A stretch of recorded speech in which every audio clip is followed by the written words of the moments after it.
Aujourd'hui, nous allons parler de limites. Alors non pas les limites dans l'éducation, comme ce dont on parle le plus fréquemment, mais dans le couple. Alors comme ça peut vous faire peur de vous dire pourquoi on parle de limites dans le couple, on a l'impression que c'est un peu dur, que ça enlève toute spontanéité, et en réalité que c'est sécurisant de pouvoir sentir que mon conjoint respecte mes limites. Pour moi, c'est extrêmement important.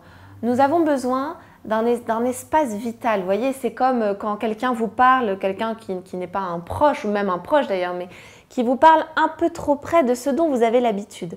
Ben là, vous vous sentez un peu envahi, vous ne savez plus tellement comment réagir, vous êtes presque un peu inhibé dans vos pensées. Et bien dans le couple, c'est pareil. Quand on vous parle en ne respectant pas vos limites, vous ne savez plus réfléchir. Et donc quand on est inhibé dans nos pensées, on va avoir tendance à se laisser dépasser par nos émotions et donc à générer de la colère, de l'énervement ou à se renfermer sur soi. Ce qui crée évidemment des distorsions dans le couple et des fossés qui font que ça nous éloigne l'un l'autre. Donc respecter les limites de votre conjoint, c'est déjà bien connaître votre conjoint et c'est se connaître soi. Je me souviens d'un couple où au bout d'un moment lors de la séance, je dis à monsieur: est-ce que vous vous rendez compte que vous parlez avec un ton qui est fort, qui moi, m'agresse un peu? Et il me disait: mais pas du tout, je parle pas du tout fortement, j'ai toujours parlé comme ça, je suis pas du tout énervée.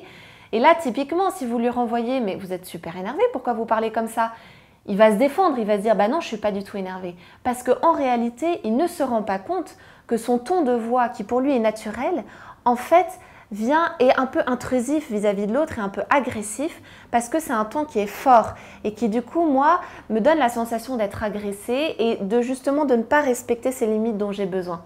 Et donc, en l'occurrence, ça a généré beaucoup de désaccords dans leur couple et d'incompréhension parce que madame se sentait souvent agressée alors qu'en réalité, lui ne comprenait pas sa réaction parce que ce n'était pas du tout son intention. Donc, vous voyez, c'est quelque chose dont vous n'êtes pas forcément conscient, c'est quelque chose dont vous n'êtes pas forcément, je dirais, responsable dans la mesure où vous ne vous en rendez pas compte. En revanche, à partir du moment où votre conjoint vous en fait part et vous dit que ça, il ne se sent pas bien quand vous êtes comme ça avec lui ou avec elle, je pense que là, c'est important d'en prendre votre responsabilité et de créer un léger changement pour pouvoir faire en sorte que votre conjoint se sente respecté. Donc, soyez bien à l'écoute de ce que vos conjoints peuvent vous dire dans ses limites. Parfois, ça peut être le besoin d'avoir un petit espace personnel où là, que c'est que quand je sors de cet espace que je suis disponible. Quand j'y suis, je ne suis pas disponible. Vous voyez, ça peut être physique dans votre logement, ça peut être psychologique dans la façon de se parler, ça peut être émotionnel, ça peut être dans les mots, dans le ton, ça peut être dans plein de choses. Mais c'est très important de prendre en considération vos limites et les limites de votre conjoint pour vous sentir libre en couple et pouvoir agir ensuite beaucoup plus spontanément.